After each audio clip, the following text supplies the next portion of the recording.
मेरे हस्बैंड ने और मेरे ससुर ने और ये जो सास है राबिया मलिक ने कि 2 महीने की प्रेगनेंसी हालत में निकाला था। ये इसमें अब 7वीं बहू आ रही है। तो ये क्या इन्होंने एक व्यापार बना रखा है कि दहेज को ये लेते हैं और फिर निकालते हैं। बस मैं यही कहना चाहती हूँ कि मुझे इंसाफ मिले। तेली बरादर को इतना गंदा कर रखा है, इतना गंदा कर रखा है, उस चीज सास ससुर नंदे मारपीट बहुत। तो मैं ये जानना चाहता हूँ आपकी जो शादी हुई थी वो कब हुई थी और कहाँ पे हुई थी? सर मेरी जो शादी हुई थी वो 1 मई 2023 को हुई थी और जो कि करदमपुरी में हुई थी, गली नंबर 3 हाउस नंबर 141। और शफीक मलिक मेरे ससुर हैं, वहाँ हुई थी। वो नौरंगाबाद के मेरठ के रहने वाले हैं। ये 6 भाई हैं पर जो शफीक मलिक है वो करदमपुरी में रहते हैं। इनके 3 बेटे हैं, एक है नासिर मलिक, उमर मलिक और अब्दुल मलिक मेरा हस्बैंड है। और 4 बहनें हैं, परवीन, फिरदौस, नाजरीन और आसमीन। इन्होंने क्या कर रखा है सर, मैं ये बताना चाहती हूँ कि इन्होंने एक तरह से शादी को बिजनेस बना रखा है। ये क्या करते हैं कि लड़कियों का दहेज लेते हैं और लड़कियों का दहेज लेने के बाद 1 साल तक ही रखते हैं, ज़्यादा नहीं रखते, 1 साल से ज़्यादा होने ही नहीं देते। उनका दहेज जब तक खा लेते हैं फिर उन्हें क्या करते हैं, धोखे से निकाल देते हैं। ऐसे ही मेरा जेठ जो है नासिर मलिक, उसने 3 शादियाँ की हैं। पहली शादी उसने मुस्ताबाद से की थी, जो कि उसने क्या किया था, शादी जब की थी तो वो इस तरीके से टॉर्चर करते हैं। मेरी सास ससुर नंदे मारपीट बहुत करती है, जैसे मेरे साथ किया है। बहुत मारा पीटा, बहुत टॉर्चर किया, नौकरानी से भी बदतर काम करवाते थे, बहुत ही ज़्यादा। तो उसने क्या किया नासिर मलिक ने अपनी पहली बीवी के साथ कि उस मेरी सास ने और जो नंद है मेरी नाजरीन, उन्होंने अलमारी में देख के उसे मारा और उसके दीवार में सर मार दिया। तो वो पूरा सर खून हो गया। तब पुलिस वगैरह बुलाई गई तो इन्होंने पंचायत बिठाई और वहीं पे उनका फैसला करवा दिया, तलाक हो गया। तो जो बेटा था वो बेटा पंचायत में बेटा जो होता है बहू के पक्ष में जाता है, तो वो ले गई। वो पहला तलाक हुआ, फिर ये दूसरा करके लेके आया, उसका दहेज खा लिया सारा। फिर दूसरा करके लेके आए काशी से भी अच्छा पैसा मिला, 5-6 लाख कैश मिला और 5-6 लाख कैश मिला, 7-8 तोले सोना मिला, वो भी खा लिया और उसको भी निकाल दिया 1 साल बाद। वो भी पंचायत में फैसला किया इन लोगों ने। और ये लड़की पे ना एलिगेशन लगा देते हैं, जैसे कह देते हैं करैक्टर खराब है या कह देते हैं चोरी करके ले गई, इस तरीके का। तो एलिगेशन लगाते हैं और फिर क्या करते हैं, निकाल देते हैं और सारा दहेज खा लेते हैं। तो लड़की उनकी ले ली, फिर लाए तीसरी बहू करके लेके आए मवाना से। जो कि मवाना में क्या था, मवाना की जो आई थी जेठानी मेरी, वो और मैं साथ में रहते थे, क्योंकि उसकी शादी और मेरी शादी 6 महीने पहले ही हुई थी मेरी शादी से। फिर उसका भी यही किया कि उसे भी नौकरानी से भद्दर सुलूक किया, उसको भी सर मिले। तो उसने गंदा कर रखा है उस चीज़ को। ये क्या करे कि तेली ब्रदर से इनको बेदखल किया जाए बिल्कुल। और ये मुसलमान के आप मेरे ससुर को देखेंगे, लंबी दाढ़ी रख रखी है, तस्वीर फेरते हैं। पर उसके पापा ने 7.5 लाख कैश दिया था और 7-8 तोले सोना दिया था और 15 लाख की शादी की थी और घर से 7.5 लाख रुपए अलग ले गया था मेरा जेठ, वही नासिर मलिक। वो ये कहता है कि मेरा काम अच्छा नहीं चल रहा उसके घर पे जाके, और उसके माँ बाप तो सर देखो अपनी बेटी के लिए सब करते हैं।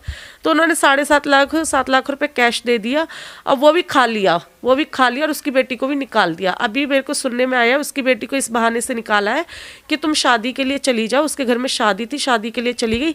और फिर इन्होंने ये क्या करते हैं सर, जब बहू निकल जाती है ना तो मेरा ससुर क्या करता है, शफीक मलिक ब्लैकलिस्ट कर लेता नंबर, और बेटे ब्लैकलिस्ट कर लेते, सास ब्लैकलिस्ट कर लेती है और कह देते बेदखल कर दिया। जब मुँह जवानी कहते बेदखल कर दिया, लिखित तौर पे नहीं कुछ होता, बेदखल वैसे बोलते हैं। अब फिर मेरा दूसरा जेठ, ये होगी पहले जेठ की कहानी।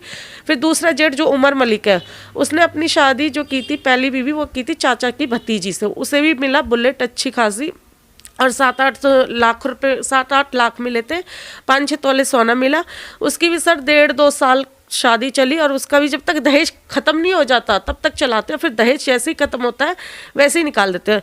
तो इनकी क्या स्ट्रेटेजी होती है सर कि ये लोग क्या करते हैं कि अपनी माँ बाप के ऊपर कुछ ना आए, बहनों के ऊपर कुछ ना आए, माँ के ऊपर कुछ ना आए, तो ये बहू को अलग मकान दिला देते किराए पे। तो उसको क्या किया, किराए पे मकान दिला दिया कि ताकि निकाले तो इनके ऊपर कुछ ना आए, ठीक है। तो किराए पे मकान दिला दिया, फिर कह दिया बेदखल कर दिया। फिर वो मेरा जेठ था वो किसी लड़की के साथ पकड़ा गया था, तो बाद में उसने उसने क्या किया, दहेज का केस, क्योंकि उसे निकाल दिया था, फिर दहेज का केस उसने भी लगाया, फिर उसका भी 3-4 साल केस चला।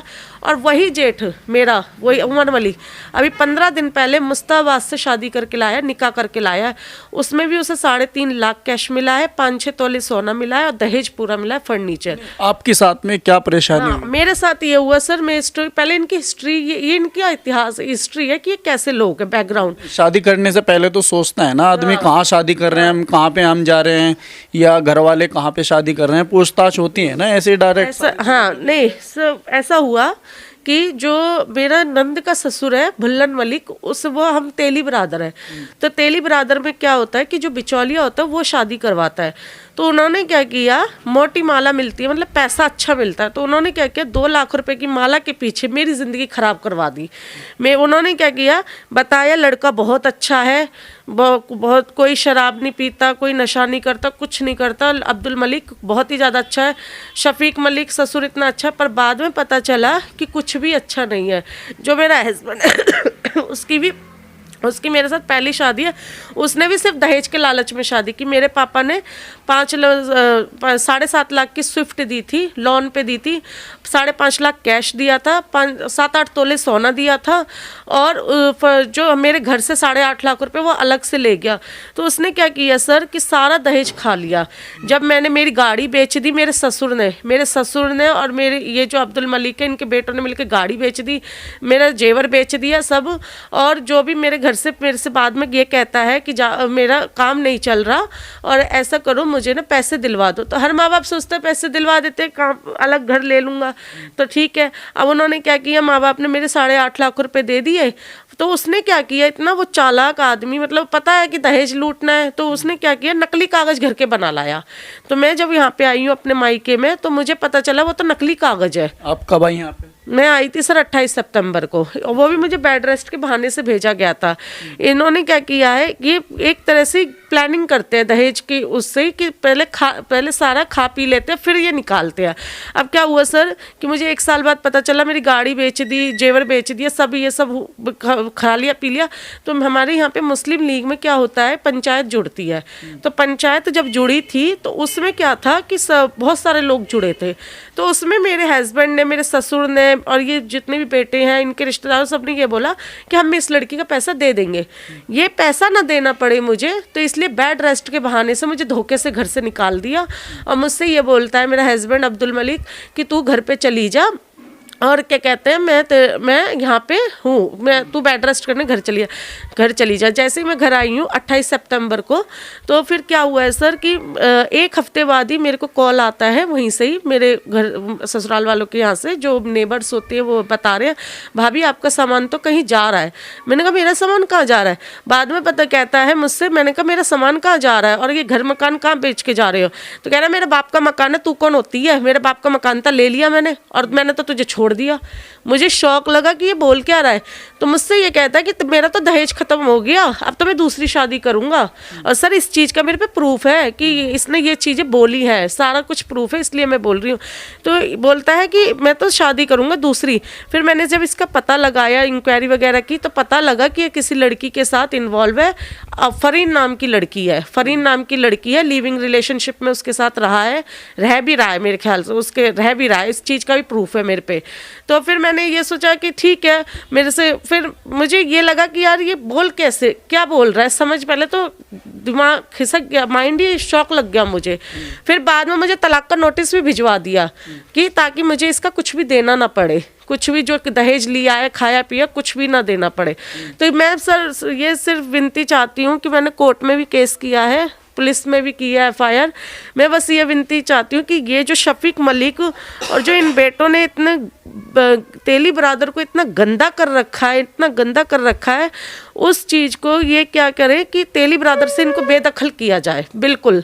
और ये मुसलमान के आप मेरे ससुर को देखेंगे, लंबी दाढ़ी रख रखी है, तस्वीर फेरते हैं, पर उसके पीछे, शराफत के पीछे कितना बड़ा चोर है मेरे ये शफीक मलिक, मेरा ससुर, कि बहुत ही ज़्यादा सर इतना बहुओं पे अत्याचार कर रखा है कि मैं 5वीं बहू निकाली गई हूँ। मैं 5वीं बहू निकाली गई हूँ, 6ठी मवाना में रहरियों से भी निकाल दिया है और उस पर भी केस चल रहा है, उसके पापा ने भी केस कर दिया है और 7वीं बहू लाने की तैयारी कर रहे हैं अभी, और एक बहू आ चुकी है।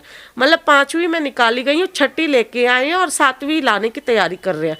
3 भाइयों में अब 7वीं बहू आ रही है। तो ये क्या इन्होंने एक व्यापार बना रखा है कि दहेज को ये लेते हैं और फिर निकालते हैं। बस मैं यही कहना चाहती हूँ कि मुझे इंसाफ मिले। घर वाले जो हैं आपके, आप यहाँ पे रह रही हैं, आपके कोई बच्चा वगैरह है? नहीं सर, अभी मैं जुड़वा बच्चों की प्रेग्नेंट हूँ और अभी मेरा 8 मंथ्स है मेरे को।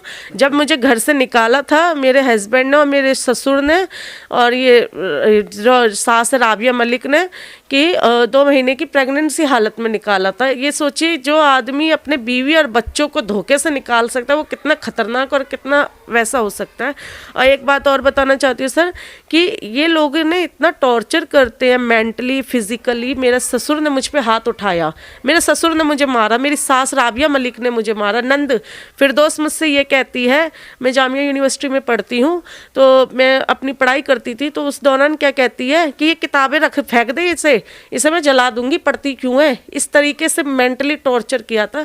और जब मेरे आने से कुछ दिन पहले की बात है, 10 दिन पहले की बात है, 28 सितंबर से, तो मेरे ट्विंस हैं, तो एक बच्चा मेरा मिसकैरेज की कगार पे था, तो मेरे को डॉक्टर ने बेड रेस्ट बताया। तो मैं दर्द में ना तड़प रही थी, पर वो 4-5 दिन से मेरा हस्बैंड नहीं आया, वो बाहर से ही कुंडी लगा के चला गया। तो मैं वो कुंडी लगा के इसलिए गया था कि मैं अभी आ जाऊंगा, पर वो आया ही नहीं। फिर मेरे को इतना पेन होने लगा, इतना पेन दर्द होने लगा, तो मैं नीचे सास ससुर